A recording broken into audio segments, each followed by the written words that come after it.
I think it was a crazy day to wake up to find out that Microsoft bought Activision and Blizzard.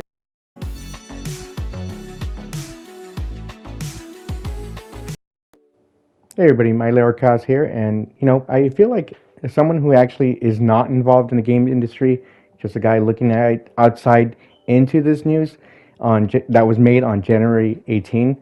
It's how could I not talk about this? I mean, you have Microsoft, one of the biggest in gaming companies, buying out developers such as big as Blizzard and Activision. That's two big publishers that actually created so many games. How crazy is that? Now, I just want to throw this out there. I'm by no means an expert. This is just going to be an opinions piece. If you feel that it's just has a bad take, trust me, it may be very much bad take. But I just want to make sure I'm giving out my thoughts on it, and hopefully people agree with me. If you do like this sort of content, let me know in the comments below, or if you want to tell me I'm actually wrong, feel free. I mean, hey, we all got thoughts, and I would really appreciate it. And with the news going out, I think that brings up so many questions. Some of it's really exciting, some of it's pretty scary. So let's try to see what we got to cover about it.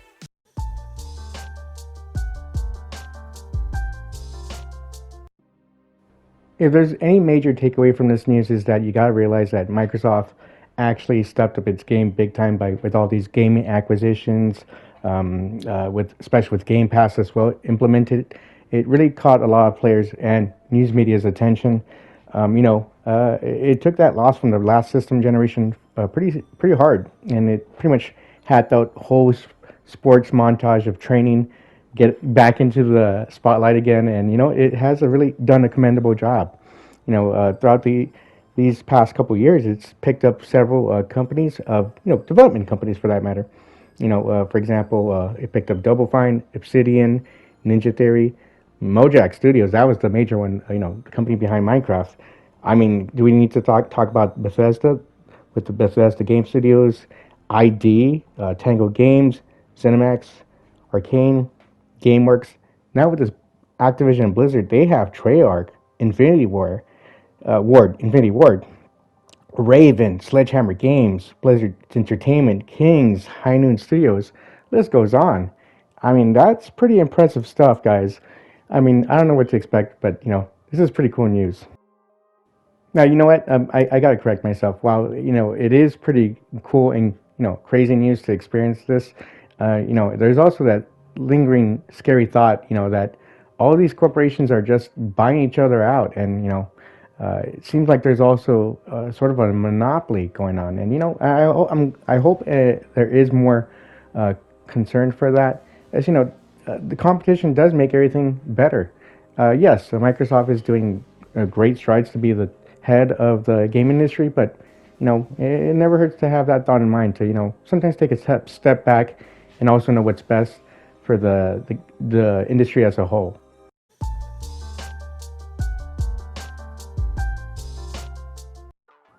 And yes, viewers, I did take that into consideration before you start typing in and you are waving your finger at me saying, hey, now, MyLordChaos, you did point out Sony, but what about Nintendo? Look, Nintendo's going to be fine.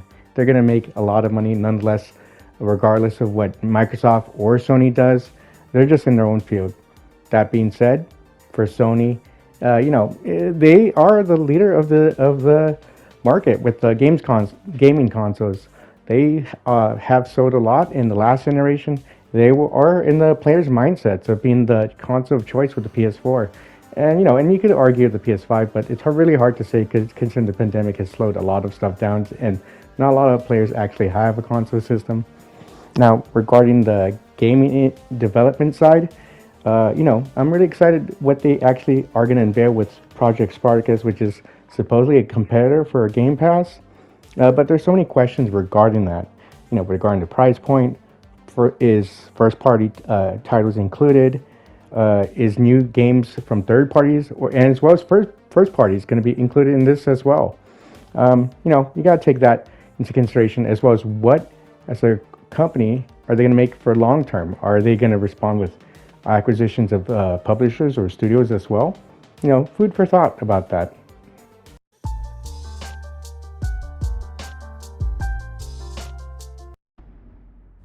Honestly, I don't know. I mean, I'm not going to be an expert or speak for the developers of those studios.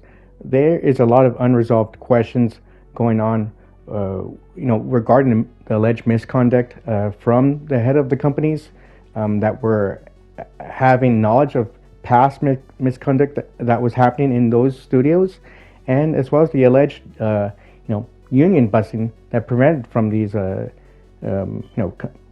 people from forming a union. That's something that Microsoft as a company inherited those problems. They need to step up on addressing those as, hey, there is a place where people want a better working place, and, hopefully that gets resolved.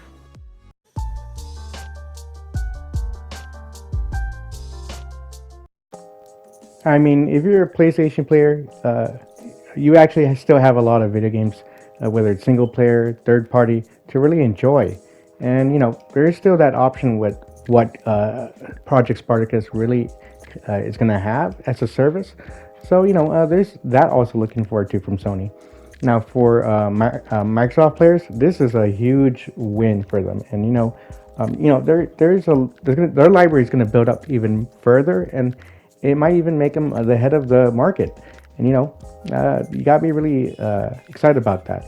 Now, regarding Nintendo, as I stated, Nintendo players are just going to enjoy their Nintendo players games, I should say. And that's nothing wrong with that. Just that I don't really think they really care over what's going on with Microsoft or Sony themselves. And as for PC players, they've been kind of enjoying what Microsoft's been bringing with Game Pass as well. So that's not really anything to really take into heart about that. Now, if you really enjoy this content, I really would appreciate it if you drop a like, hit that subscribe. Let me know in the comments if you enjoyed this opinions piece.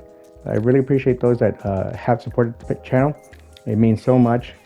Thank you so much. This is MyLordChaos. You guys take care of yourselves. I'll see you next time.